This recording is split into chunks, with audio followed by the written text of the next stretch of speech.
Hello, Jamie. Good morning, Cathy. Good morning. And wow, what a week it has been. In your writing has been utterly prolific and um, feels like so much to talk about today. Well, So, yeah, yes, carry on. I have been on quite a tear writing things, great volumes of things, and I hope people have enjoyed it. I hope people have gotten something from it. Today's piece, today being Saturday, was very kind of organic, and at the end, the question, would you want to see this as a book? Or is it fine as is or whatever? And so far the response has been, oh yeah, please do. So we'll see where that goes. But I guess that's a good place to start.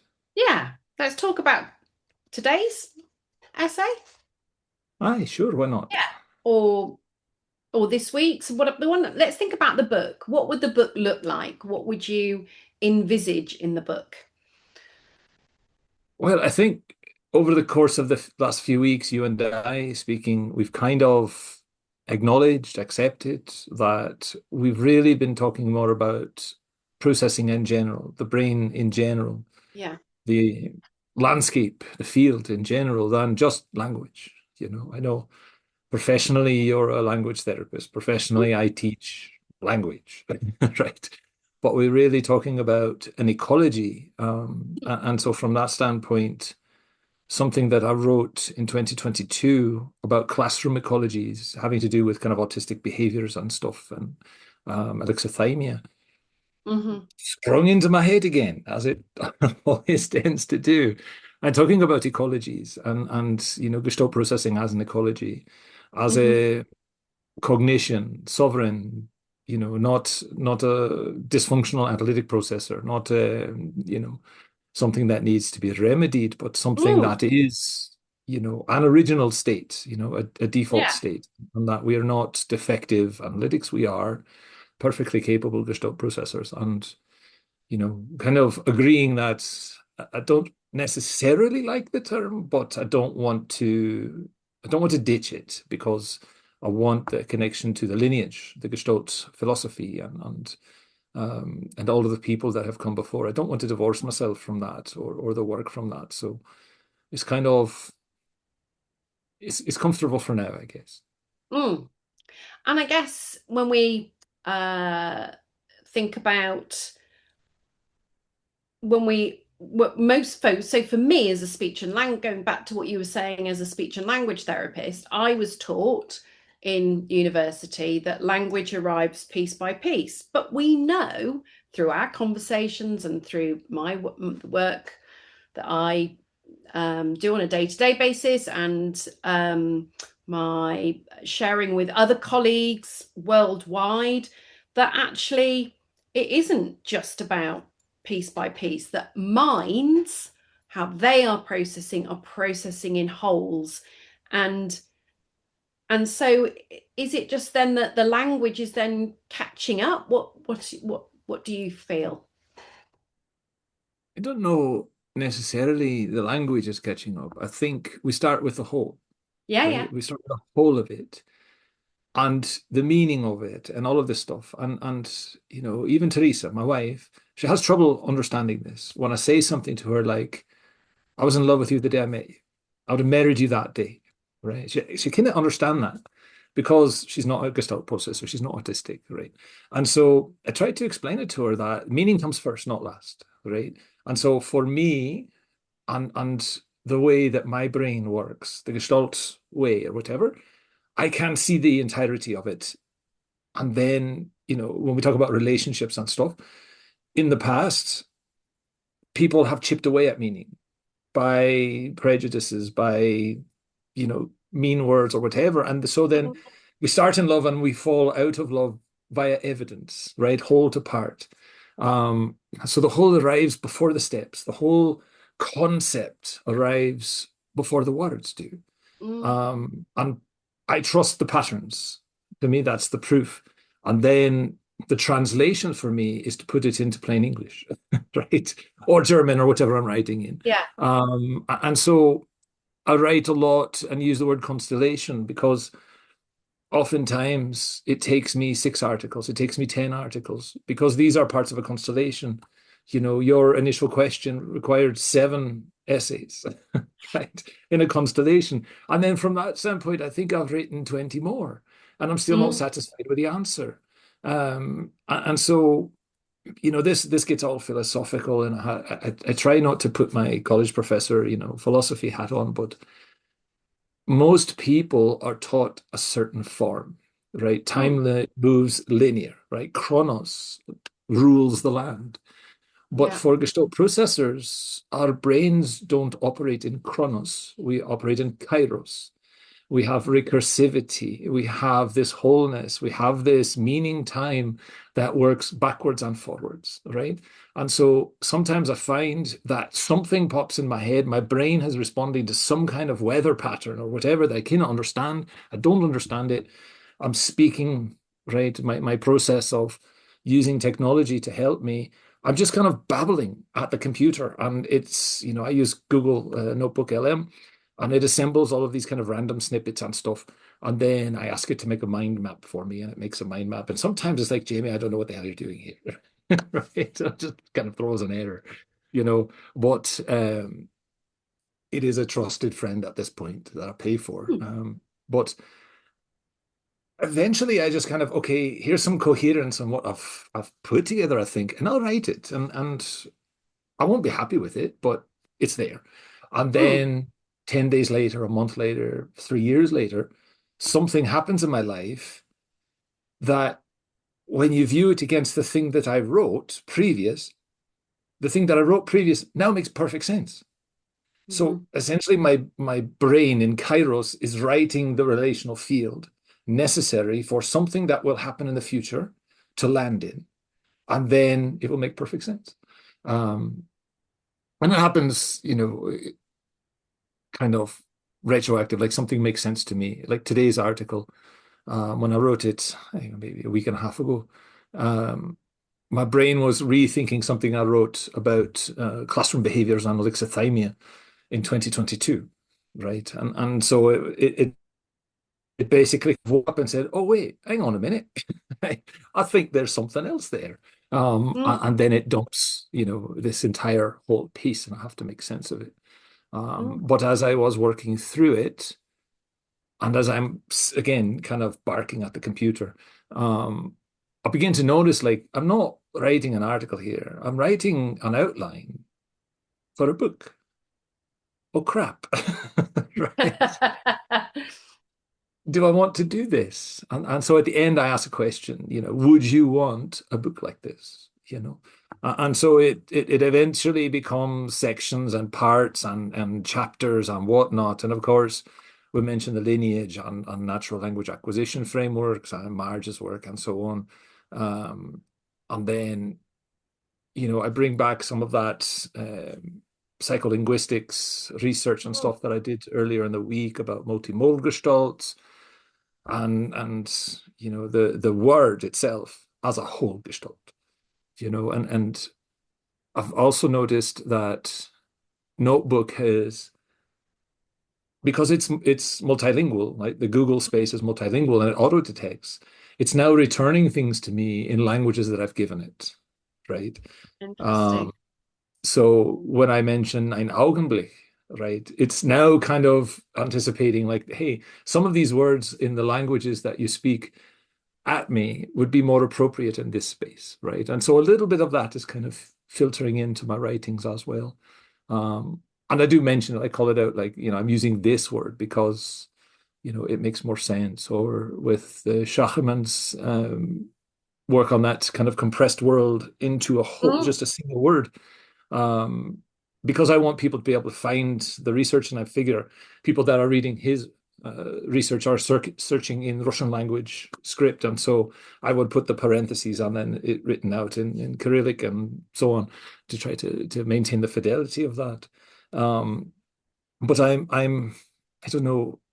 I'm trying to capture a part of something that is magnificent in its whole, and I'm feeling incredibly inadequate in doing it. Right. But I really? think I think Is there's that. kind of echolalia part that kind of I keep repeating it and hopefully it sticks, right? And that's a bit of how I integrate things, that repetition of things. And so this was me kind of thinking out loud. Like if I had to name it, if I had to define it, and not for everybody, right? Not for every just this is me thinking about me. And that's all Mhm. this really ever has been. I've never tried to section off anything. I've never tried to enclose anything and say this is what it must be. This just me writing from the inside. And um, so I'm telling you, like for me, time works different. You know, I can enter into a gestalt from a childhood, and it's as fresh as it was then. You know. And I guess the things that you're writing, that you're thinking about, are a great support for others, whether they're Gestalt, the adult Gestalt language processors, in understanding themselves. I mean, I think that is something that, I guess, until I met you, till we've had these conversations, that actually, I'm very focused on children and young people. Hadn't really, like you say, hadn't thought about a world of adult Gestalt language processors until I met you. And I feel that not only does your voice and your messages really enhance my understanding and concept of Gestalt processing, Gestalt language processing, but also supports other adults who may never have been able to conceptualize how they process until some of your writing. That's a bit of responsibility there, but um, Well, I think part of that, and I thank you for that very kind way of putting it. I think a lot of that began when I became a teacher, mm, of primary and secondary school, right? I'd been an adult teacher for a long time, college and whatnot, but um, the onboarding to that, all of the information they gave me about the way people are was wrong. yeah, yeah. Absolutely fundamentally wrong. Not in relation to what it was talking about, but in relation to me. And so that's where No Place for Autism comes from. That's where holistic language instruction comes from. And then, my current placement and kind of arguments with colleagues, that's where decolonizing language education comes from. That, the teaching of English is assimilationist, that we expect the children to go home and assimilate English into their family and convert their family to English. And it's simply not true, and it doesn't happen that way. And that there are people coming to America, to California, where I'm at, that have no intention of doing anything than learning English as kind of a tourist tool. And so we have to teach that as a foreign language. We have to treat our school as a foreign place. And that there will be Gestalt processors in that mix. And my own practice demonstrates that, of course, there are. And I've written kind of the decoder ring for the Substack about how to tease that information out of data sets in special education. Mm, Um, but I think, you know, when you grow up and you're just told that you're stupid, that you cannot learn, right? And I tell students in the beginning, like I come out to them as a GLP, as an autistic person, not because I'm trying to get attention from them or pity or whatever, but because I think there's an impression amongst children that their teachers are like infallible, they're gods and goddesses, and that they're speaking from on high and they have this magnificent authority. And so I kind of take the piss out of myself by saying, like, no, when I was your age, I was illiterate. I'm sorry. When I was your age, the only way I made it from class to class, passing grades, was because I cheated, right? I traded protection, because I'm a very large individual, for being able to cheat off smart kids who were getting bullied, right? And all of these kinds of things. And they're very shocked when they hear that, They I think about how many times I've started over economically as I've moved around the world. mm, And that's a very difficult thing to do, especially as a Gestalt processor, especially when, I'm now in a foreign world. I'm in a foreign language. I'm in a foreign place. I'm starting over. And some of the lessons that I've learned about that. Um, mm. and I think I've done that 12 times in my life, which is a lot. right? And I didn't want that to happen to anybody really, but that I came of age as an adult, as a Gestalt processor, as an autistic person, without the words for that. And I did not know when I was in it just how different I was, right? And then all of my first, I would say, 15 adult years, I was literate. I have functional literacy. I had sight words and I can kind of navigate my way through. But my first car that I bought, I was cheated. My first jobs that I got, I was cheated because I kind of read the contract and I didn't realize I was being tricked. Um, but also on the other side of that, I came into the service of a Scottish chief as a bodyguard and a ghillie. And I found that I was very good at my job because of that pattern recognition, because of that kind of autistic GLP spidey sense, relational field and tuning and stuff. I was very good at my job. But it's not a career, right? And I think, in history, my family coming from, Scotland, UK, etc., that the disabled across time were always put into service, right? So someone like me would be a footman, somebody like me would be a chambermaid or something like that. It didn't require reading, it didn't require smarts, but you're taken care of, right? The laird would make sure you're fed and housed and stuff, and you would live your life that way. And I thought about how that applies to modern life, how we kind of consign people like I was to a life of kind of mediocrity. And I don't want that for my children. I don't want that for my students. I want them to be growing up in a full knowledge of how their system works. So Mm. as a ground state, not as a defective thing, and here's how you can overcome your deficiency, mind you, but let's start from the beginning. Your epistemology, your ontology, Gestalt mind is sovereign, is perfect. It's built for purpose, right? It's fit for Yeah. purpose. And so, if you're a parent and this is your child, right? Yeah. Stop demanding instant words, right? Stop translating every silence as defiance, right? And I Yeah. think that comes from white families more than others, right? Listen to me when Mm. I'm talking to you. Respect me. Tell me immediately. And a GLP child is sitting there stunned because they have no access to the scripts because they're emotionally shut down and overwhelmed, right? Yeah. Yeah. Um, and from the standpoint of, I love Peppa Pig, right? I still do. It's like, don't quote me Peppa Pig, use your own words. And they don't understand, like, that is their words, but they felt this was perfect for it, and then, from the adult standpoint, helping people understand themselves, like I had to do from Yeah. scratch, right? And I was almost 50 years old when I found Marge's work, right? Yeah. And all of a sudden I'm noticing things, frameworks, and oh wow, this is great. And my mind is going nuts over all of Yeah. this new information. And I'm not a speech therapist, right? But I understand frameworks, I understand workflows. And I'm thinking to myself, oh crap, I'm in stage 3 and I'm almost 50, right? And how do I realized I had gained some more literacy and all of that kind of stuff.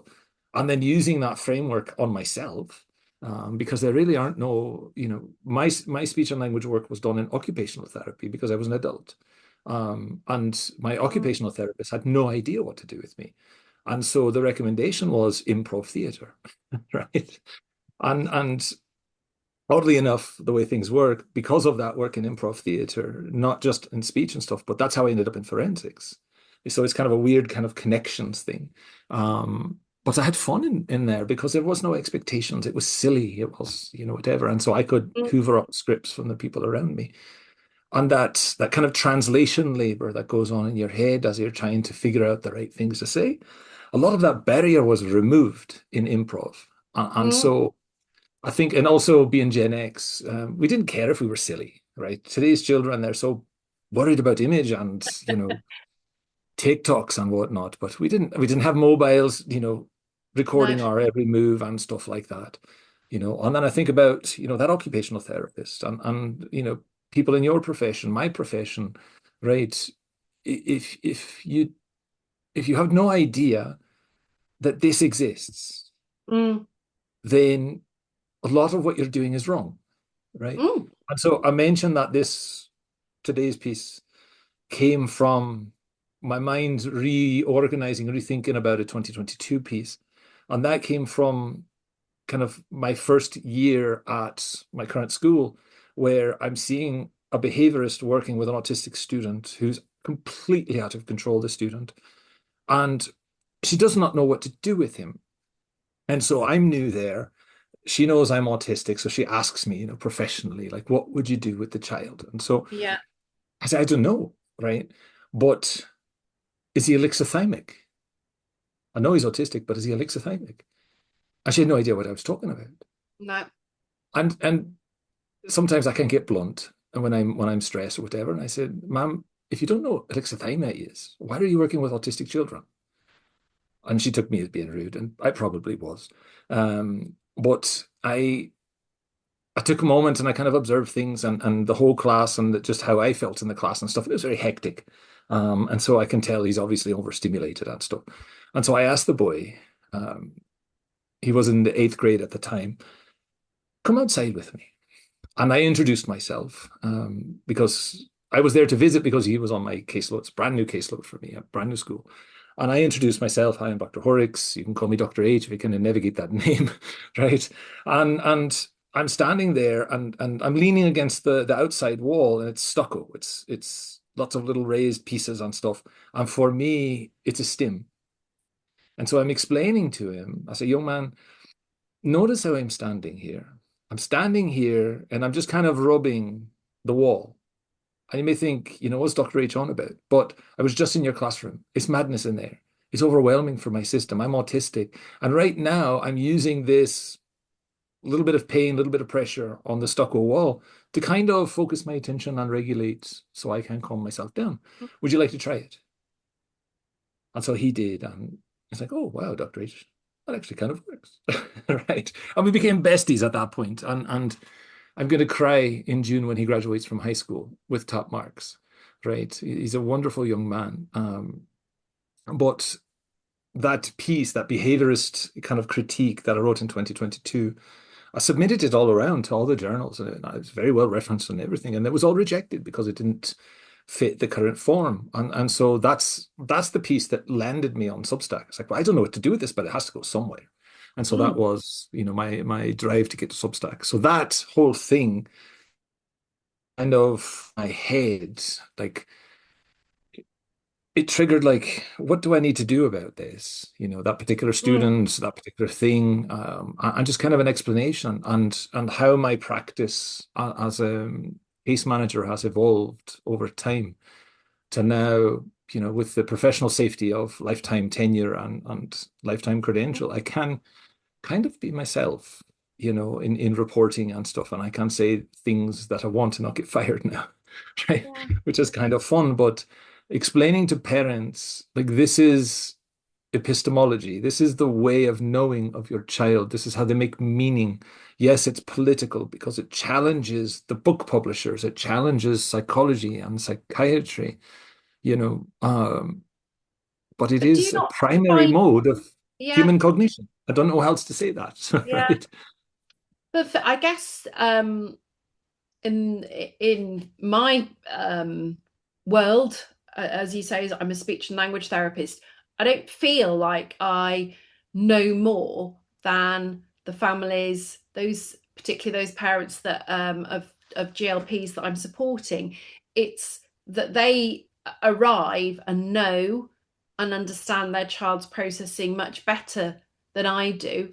I might suggest some strategies. I might suggest, hey, maybe we just need to shut up and not say anything for this session and just be and just take a big step back, and that might be the advice or suggestion that I make. But invariably I think what you're saying about parents is probably they must come and feel great relief because they knew their child, they didn't know maybe how to put it into words, and what you do is bridge that so that the parent knows their child, they know that their child or young person that that they're parenting is processing in a way that they don't know how to describe, but they understand it intrinsically, and then somehow you're putting it into words for them and with a plan, with a future, with attunement, with kindness, with safety, with that thinking of that person as a whole, every bit of their experience, which must be such a great relief for so many of the families of the young people that you support. Wow. My goodness.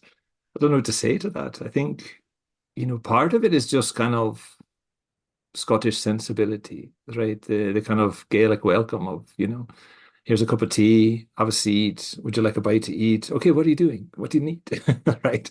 And creating that kind of ecology of care rather than, demanding up front, what do you want? Why are you here? Whatever. Um, and I've always kind of been that way. I know I get teased a bit by my wife about my promiscuity, but I'm generous. I give all of this stuff for free. If somebody wants my book and can't afford it, I'll give them an electronic copy, or I'll tell them how to arrange it from their library and stuff. I am generous to a fault, I think. And that's just the way I was raised, that kind of ecology of my grandmother's garden and my grandmother's cottage and, just sitting down to a cup of tea, hers having a bit more rum than mine, and just sorting the day out and having a chat and enjoying the time in the garden. And I think from that standpoint, that's kind of the ecology that I tried to create in my classroom and in my case, and with families.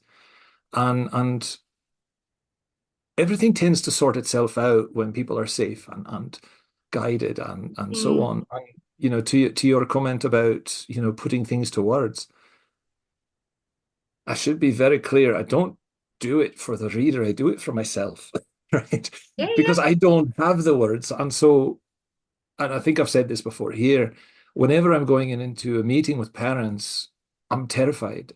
I start with panic, and then I have to write a script for myself. And yeah. for a triennial meeting with all the data and all that kind of stuff, my scripts are 20, 25 pages. For a regular annual meeting, they're 14, 15 pages. And it's down to like, I need to say this, and I need to make sure I say that, and I need to mention this data, and so on. And then I over prepare and Mm. I let the parents know. Every parent on my case all knows I'm autistic. They know I'm a Gestalt processor. They know I'm promiscuous with care. I'm promiscuous with this genre on Substack, etc. But I'm generous to a fault. And at the end of the meeting, especially if they're new on my caseload, I hand them the script and I say, everything I've said, all the data, everything's here, right? So, Mm. the same thing I did in the conference. I don't want you to take notes. I want to build a relationship. I want to build that field so that we can have conversation, so we can be attuned and understand and be there for one another. And writing interrupts that. So I don't want that. I do that with my students. Everything you need is in the computer. All the written down stuff is there. Let's have conversation. Let's have community. And so I think the Substack is just kind of a version of that where I can park all of this stuff for myself for later. And sometimes Teresa, she will ask me like, hey, I need an answer to this, but I don't need 10 articles. I just need a straight answer. Right. And I'm like, well, I've already written six about that. So maybe here comes the seventh. I don't know. But I think, a lot of the work that I've done is because language is not normal for me. But I live in a world that requires it. And Yeah. so I write a lot. And I think the acceleration over the last few years, things have become clearer in my mind thanks to, circumstances and safety and so on, where Yeah. my brain can sit down. But writing is not natural and normal. That's why I do a lot of yelling at the computer. And I showed students, this is my process. This is what I do. I Hmm. use text to speech. I use speech to text. Um, Yeah. and I use the tech to organize my thoughts. But the writing is mine. The thoughts are Yeah. mine. The words are mine. Um, and I can share my mentor texts, the sources that I've kind of modeled my work on with Mm. students if they're interested, but they're all kind of old, right? Like, oh, I don't want to read that stuff anyways. Um, but some of that comes out in like test prep and lectures and stuff where Yeah. right now we're preparing for a standardized test that every student in the 11th grade in California will take. And it is the test that situates them in college. What maths class will you take first? What English class will you take first? And so if you do average or well, then you will take, the English 101 and pre-calculus. But if you don't, then you start in the remedial side and you have to pay time and money to get to that starting point. And so I try to explain to him. And then we do little sessions on, the stuff that comes up, Charles Mackay and his dreary Scottish poetry and how to penetrate that and answer questions and stuff as a Gestalt mind. And so my kids tend to do fairly well with that kind of intentional, purposeful instruction about how to navigate in a world not designed for you. But Mm. that's really what the work is about for me in writing it all down is just there's so much of it. So I have to store it somewhere and I might as well give it to you and make it be useful to you. So when is the book going to come out, Jamie? Oh my jeez. Well, I just wrote that out there, right? Okay. I I kind of was cheeky about, there is no contract, there is no publisher, there is no idea. I have another book half written, The Story of Maths, to support my developmental mathematics learning center. Then this one pops into my head alongside it, and it's almost demanding, primacy. Like, do me first, do me first. So I don't know, and with publishing, it's very difficult. I'm sure you're aware a bit, but when you enter negotiations, it's always the first question. How many books do you sell in the first quarter? And if you don't hit a certain threshold, they're not interested. Yeah. Um, Have you so ever I thought don't of know where this might self-publishing? land. Well, I've done that with the poetry and the short fiction, but I don't have time to market it. I don't have time to distribute it, and um, self-publishing, you have to do all the work, and so I don't have time for that. I can park it somewhere and people can do it. I'm aware of a couple of autistic Gestalt processors who have kind of foundations on stuff, and they do some publishing, and I've yet to talk to them about any of this, but I was thinking that might be an avenue, and Mm, I've looked at like Kindle Direct and the Amazon stuff, and it's just piracy. It's yeah. absolutely highway robbery to deal with these people, and you make no money out of it. Not that I'm really interested in the money, but No, no. um, they dictate the price, and I know with my textbooks, my publisher's gracious. They're very nice, and they work out these deals with libraries and stuff. And so I know there was a time when somebody in Canada was like, well, I really need it, but we're in a bad way. And I want to be able to show it to my school. And so the publisher worked with the county library and said, here we have a licensing deal. So now the family can have it checked out of the library. And then they can walk it over and say, see, published is published, right? And my child needs this support and stuff. So I like that they do that. And from that standpoint, I'm happy, but this is not what they do, so it would not be there. But we'll see. We'll see. I mean, Mm. that's 24 chapters and an epilogue and a prologue, and so you're at Yeah. 26. How much will you read? I think the longest thing I've ever written was under contract. It was a textbook, and it was almost 800 pages on imaging science, and it's a lot of work writing that It that certainly is. road. But I want to make this to like the technical stuff, all of my technical writings and stuff that I did for the government and under contract. It's necessarily scientific and dense. This needs to be readable. It needs to be approachable. It needs to be accessible to parents Mm. as well as Yeah. professionals. And so there is a different kind of way of writing that. And it takes a bit more time and care, I think, than Yeah. the writing and the sciences and stuff. Um, Well, I think I speak for everyone when I say that it's something that we're very much looking forward to. And I feel on that note, we probably need to stop there today. I didn't need my squirrel, but it's as always, we could keep going. So thank you again, and I will see you next week. Aye, it's been wonderful, and I look forward to seeing you next week. Bye. Bye bye.